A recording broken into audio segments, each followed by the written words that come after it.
लीजिए सुनिए आचार्य चतुर्सेन शास्त्री के लिखे उपन्यास बगुला के पंख का भाग 13 मेरी यानी समीर गोस्वामी की आवाज में। कनॉट प्लेस के एक बार के सामने मोटर रोककर सरदार जोगेंद्र सिंह ने पूछा, पीते तो हो मुंशी? जी नहीं, मैंने कभी नहीं पी। तो फिर तुम कायस्थ कैसे हो? जोगेंद्र सिंह ने हंसकर जुगनू का हाथ पकड़कर भीतर धकेलते हुए कहा।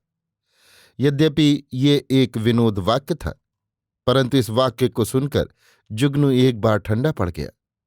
उसने सोचा, सचमुच मुझे कायस्थ बनना है तो पीना अवश्य चाहिए। वो नहीं जानता था कि कायस्थ आमतौर पर पीते पिलाते हैं, पर उसके संबंध में कायस्थ होने की जो कल्पना कुछ परिचितों में थी, जिनमें जोगेंद्र सिंह भी थे, उसे कुछ संदिग्ध बनाना नहीं चाहता था। वो चुपचाप उनके पीछे बार में चला गया। वहां बहुत लोग खा पी रहे थे।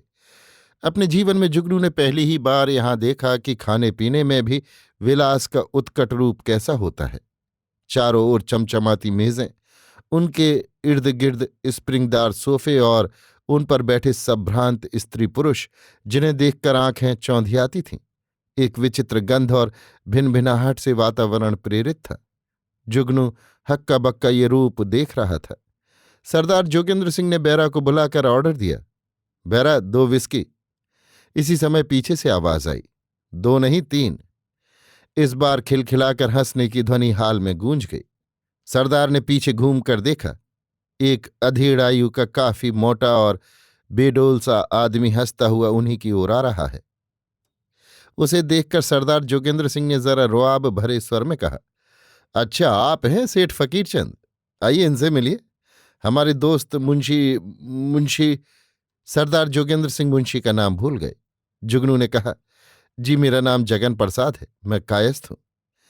सेठ फकीरचंद ने आगे बढ़कर उनसे हाथ मिलाते हुए कहा, बड़ी खुशी हुई आपसे मिलकर। क्या आप नए ही दिल्ली में आए हैं?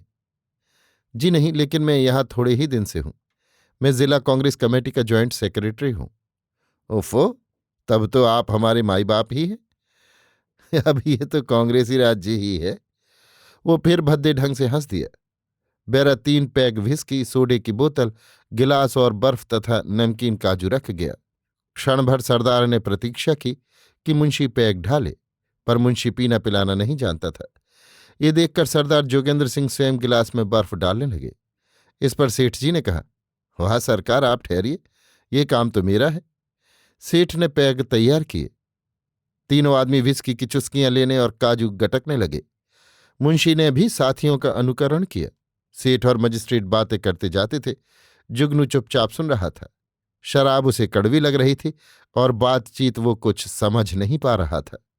सेठ जी ने हंसते हुए कहा, ये क्या मुंशी, दवा पी रहे हो या शगल कर रहे हो? सरदार ने कहा, मुंशी कभी पीते नहीं, आज फंस गए। अरे हे यार, तो तुम हमारी सोहबत में नहीं रह सकते। पैग खाली हो चुके थे। सेठ ने दूसरे 3 पैग लाने का ऑर्डर दिया। जुगनू ने कहा, मैं तो माफी चाहता हूं, अब और न पी सकूंगा। देखता हूं कैसे नहीं पी सकोगे, कायस्थ बच्चे हो, कोई हंसी खेल नहीं। पैग आ गए और जुगनू ने कायस्थ बच्चा होना अप्रमाणिक न हो जाए, इसलिए चुपचाप उसे भी गले से उतार दिया। शराब अब मस्तिष्क में अपना असर कर रही थी। उसे अपना शरीर कुछ अधर में झूलता सा लग रहा था। एक सुखद सी असावधानता वो अपने मस्तिष्क में अनुभव कर रहा था। उसे प्रतीत हो रहा था कि वो किसी स्वप्न लोक में आ गया है। सेठ ने मजिस्ट्रेट से पूछा, अब सरकार की सवारी किधर जाएगी? जिधर आप ले जाएं। तो चलिए जीबी रोड, एक नई चिड़िया आई है, उसकी बानगी देखी जाए। अरे यार, आज जीबी रोड की कोई आधी दर्जन चिड़ियों का चालान कर चुका हूं, कहीं वही जानी पहचानी ना हो। तब गोली मारिए। चलिए मोती की कोठे पर, उसका नाम तो आपने सुना होगा। सुना तो है, सुना है खूब गाती है। अब हाथ कंगन को आरसी क्या, चलकर देखिए। मगर दोस्त तखलिया हो, सरकार खातिर जमा रखें, वो घर तो अपनी लौंडी का है। खैर, तो मुंशी से तो पूछ लो। उससे क्या पूछना, अभी बचकाने हैं, अभी तो एबीसीडी सीखना है उन्हें। तीनों आदमी उठ खड़े हुए। सेठ ने बिल पेमेंट किया, बैरा को टिप दिया और बाहर आए। सेठ ने सरदार से कहा, सरकार की गाड़ी ही में चलेंगे, अपनी गाड़ी मैं यहीं छोड़ देता हूं। तीनों गाड़ी में बैठे। गाड़ी जीबी रोड पर मोतीबाई के कोठे के नीचे आ लगी। कार के रुकते ही 2-3 दलाल गाड़ी का दरवाजा खोलने को लपके। एक ने भीतर झांक कर देखा और साथी से कहा, अबे हट, देखता नहीं, नवाब के सेठ जी मोतीबाई के कोठे पर जाएंगे।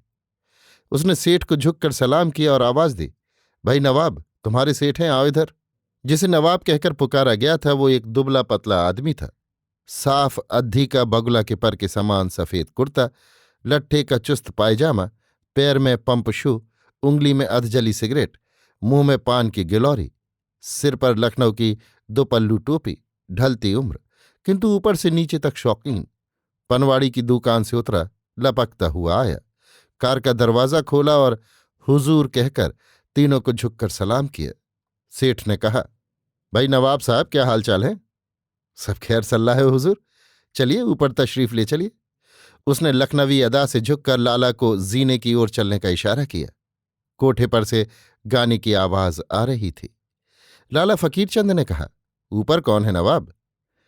कोई एक रईस साहबजादे हैं, उनके साथ एक दोस्त हैं, नए आसामी हैं सरकार। सरदार जोगेंद्र सिंह जरा संकोच में पड़े। लाला फकीरचंद ने कहा, फिक्र मत कीजिए हुजूर, अभी सबका पत्ता काटता हूं, आइए। तीनों ऊपर गए। कमरा कुछ हिंदुस्तानी कुछ अंग्रेजी ढंग पर सजा था। फर्श पर दूध सी सफेद चांदनी बिछी थी। मसनद पर 2 लौंडे बैठे पान कचर रहे थे। उम्र होगी 20-22 बरस की। सामने मोतीबाई बैठी कोई गजल गा रही थी। हल्की आसमानी साड़ी, उस पर गहरे किरमिची रंग की चुस्त अंगिया, मोती सा रंग, बड़ी बड़ी आंखें, चांदी सा माथा और छरहरा बदन, नर्म गोरी कलाइयों में काला लच्छा, सादगी और माधुर्य की प्रतिमा सी। लाला जी को देखते ही मोतीबाई ने गाना बंद कर जरा झुककर आदाब बजाया। तबलची और सारंगिये ने भी झुककर सलाम किया। लाला फकीरचंद बेतकल्लुफी से मसनद पर लुढ़क गए। सरदार साहब जरा रुआब से बैठे। जुगनू सिकुड़कर उनके पीछे, संकोच और घबराहट से परेशान सा। शुरू करो मोतीबाई, कोई ठाठदार चीज होनी चाहिए। ये है मेरे दोस्त सरदार जोगेंद्र सिंह मजिस्ट्रेट साहब बहादुर, और ये है मुंशी जी। लाला फकीरचंद जुगनू का नाम भूल गए। मोती ने एक बार फिर झुककर तस्लीमात की और एक ठुमरी का आलाप लिया। तबले पर थाप पड़ी, सारंगी ने सिसकारी ली। वातावरण कंपायमान सा हो गया। अभी स्थाई चल रही थी कि लाला फकीरचंद ने 100 रुपये का नोट निकालकर मोतीबाई के ऊपर फेंक दिया, और उसके 2 ही मिनट बाद दूसरा। रईस साहबजादे उखड़ गए। ठुमरी खत्म होते ही वे उठ खड़े हुए। लाला फकीरचंद ने कहा, बैठिए साहबजादा साहब, चल कैसे दिए? जी, एक जरूरी काम याद आ गया। उनके जाते ही नवाब ने जीने का कुंडा चढ़ा दिया। लाला फकीरचंद ने कहा, लौंडा साला, चला तमाशबीनी करने को? अब जमिए सरकार ठाठ से। भाई मुंशी, उधर सिकड़े हुए कैसे बैठे हो? बेतकल्लुफी से बैठो, मोतीबाई से फरमाइश करो। जुगनू का इस नई दुनिया में पहला कदम था। विस्की उसके रक्त में उत्पात मचा रही थी। हकीकत तो ये थी कि वो सीधा बैठ नहीं सकता था। सब बातें ठीक ठीक समझ भी नहीं रहा था। एक स्वप्निल मनुष्य की भांति उसने कहा, गजल तो फिर हो जाए गजल, एक फड़कती हुई चीज हो। मोतीबाई ने एक गजल खम्माज के सुरों में गाई। 100 रुपये का एक नोट उसकी गोद में आ गिरा। इसके बाद लाला ने इशारे से गाना बंद करने का हुक्म दिया। मोतीबाई ने पान की तश्तरी पेश की। वो गाना बंद कर लाला के और पास खिसक कर आ बैठी। लाला फकीरचंद ने कहा, मोती भाई, कोई बिल्कुल ताज़ा माल हमारे हुजूर के लिए, और एक चुलबुली सी छोकरी मुंशी के लिए। समझ गई? अभी लीजिए। कुछ रुककर उसने जुगनू की ओर देखकर कहा, आप वहां सिकड़े से क्यों बैठे हैं साहब? फिर उसने तबलची से कहा, उस्ताद, इन्हें राज के कमरे में पहुंचा दो, कहना हमारे खास मेहमान है, और जरा हीराबाई को यहां बुला लाओ। लाला फकीरचंद ने गुदगुदाकर जुगनू को उठाते हुए कहा, जाओ मुंशी, ऐश करो, सुबह 4 बजे मुलाकात होगी। जुगनू लड़खड़ाते पैरों तबलची के पीछे चल दिया। थोड़ी ही देर में हीराबाई ने आकर आदाब झुकाया। मजिस्ट्रेट अब कुछ बेतकल्लुफ हो गए थे। नवाब ने व्हाइट हार्स और गिलास सामने ला धरा। मोतीबाई ने पैग तैयार करके पेश किया और हीराबाई को सरदार साहब के ऊपर धकेलते हुए कहा, लीजिए हुजूर, संभालिए अपने माल को। काफी देर तक हंसी मजाक, ड्रिंक खुराफात चलता रहा। नवाब और उस्ताद लोग वहां से खिसक गए। कमरे की रोशनी मध्यम कर दी गई। हविस वासना धीरे धीरे अपना नंगा स्वरूप धारण करने लगी। अश्लील वाक्य और हाथापाई तक नौबत पहुंची और अंत में हीराबाई सरदार जोगेंद्र सिंह की भारी भरकम लाश को धकेलती हुई अपने कमरे में ले गई। लाला फकीर चंद ने वहीं मसनद पर अपने पांव फैला दिए।